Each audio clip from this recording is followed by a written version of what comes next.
it for ABC 7 News at 5, and you all have to work, so we're not going anywhere. We'll see you right back here at 6.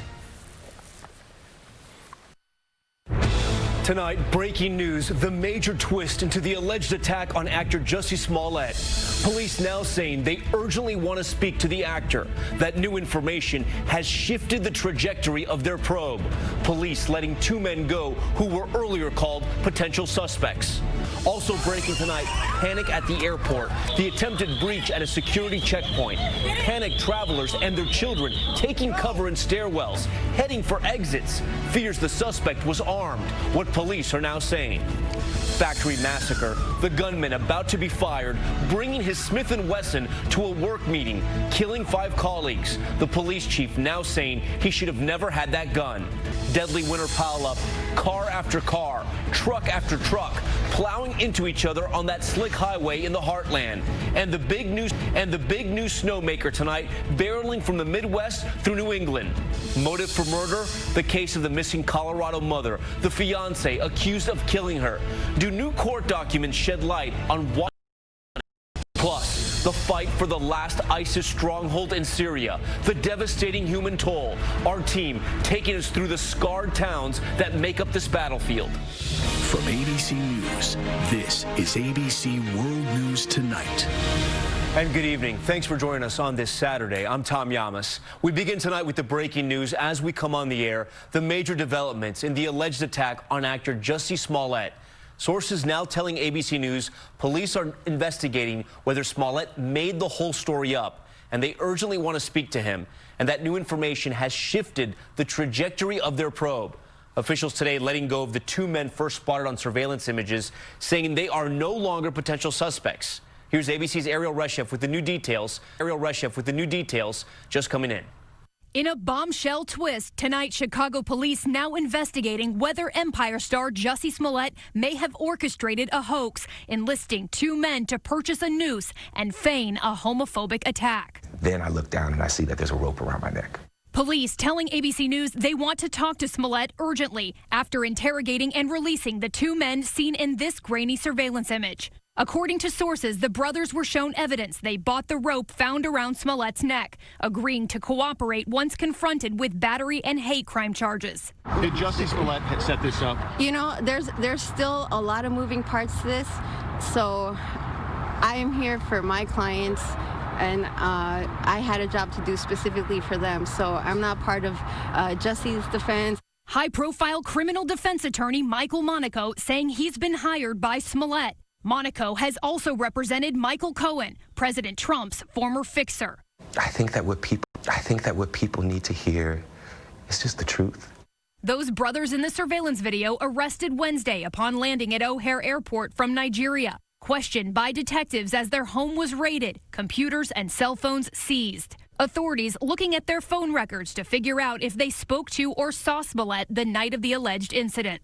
Police saying the men have a relationship with Smollett, one of them appearing as an extra on Empire. Detectives telling ABC they have not found video evidence of anyone else at the scene. Smollett not yet commenting on the new developments, but in an interview with our Robin Roberts this week, the actor slamming those casting doubt on his story. Who the would make something like this up or add something to it or whatever it may be? I can't even. I'm an advocate. All right, Ariel Reshef joins us now live on set. Now, Ariel, Smollett had told our Robin Roberts that he believed the men in those surveillance images were the men who attacked him. Police have now released those men. What do we know about the police's attempt to reach Smollett now? Well, Tom, Chicago police say after the interrogation of those 2 men, they contacted Smollett's attorneys for a meeting, and they tell us, they said, quote, "We have made our intentions clear." They say they're now waiting to hear from Smollett's attorneys. All right, details are still coming in. Ariel, thanks for that new reporting. We turn now to the panic at the Orlando airport. These images just coming in as well. Police say the chaos erupted during an arrest at a security checkpoint. Fears that the suspect had a weapon. Travelers and their children running for their lives, racing for the exits. Here's ABC's Stephanie Ramos. Terrifying moments at Orlando's International Airport when police say 32-year-old Ryan Mills tried to breach a security checkpoint. Passengers waiting to go through security, instead taking off running, fearing he has a gun. Go! Parents grabbing their babies out of strollers. Go! Knocking down barriers, running and hiding for their lives. There's like a stampede of people running. Me and Andrea hopped the counter to hide the back of Chick-fil-A. TSA officers ushering people to safety. So everyone just takes flight and everyone's jumping over each other. I'm trying to like grab parents, grab kids, everyone telling people to just go. Police say when they detained the suspect, he reached into his pocket, causing the panic. He got a grenade or something in his hand. I swear to God, he got a grenade in his hand. Police say the suspect was unarmed but taken into custody. Stephanie Ramos joins us. Stephanie, we heard the chaos right there in that video. This all unfolding during one of the busiest screening times of the day, impacting operations at Orlando. But police still don't know why the suspect allegedly tried to breach security. That's exactly right, Tom. They don't know. The suspect is being detained under Florida's Baker Act. It allows emotionally disturbed people to be held under observation for 3 days at a mental health treatment facility. Tom. Stephanie Ramos for us. Stephanie, thank you. We turn now to the massacre in Illinois. Police releasing this image of the alleged gunman Gary Martin.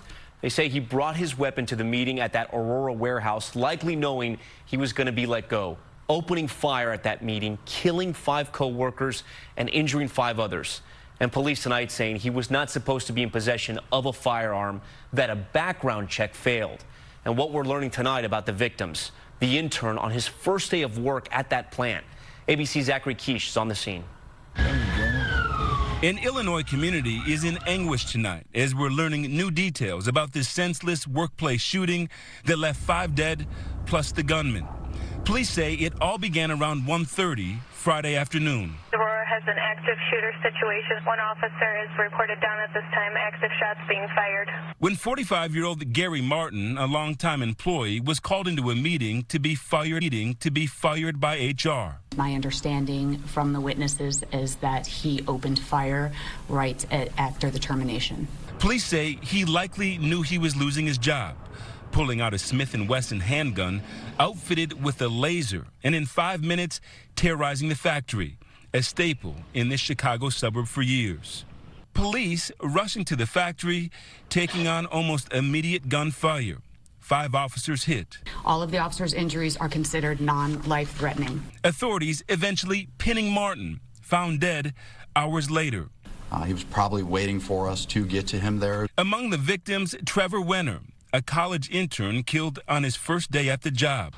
Authorities revealing the names of all those whose lives ended too soon. Clayton Parks of Elgin, Illinois. Trevor Weiner of DeKalb, Illinois. Russell Byer of Yorkville, Illinois. Vincente Juarez of Oswego, Illinois. Josh Pinkard of Oswego, Illinois. A tragedy made worse because tonight, police say Martin had an extensive arrest record and was a convicted felon, which should have prevented him from owning a firearm.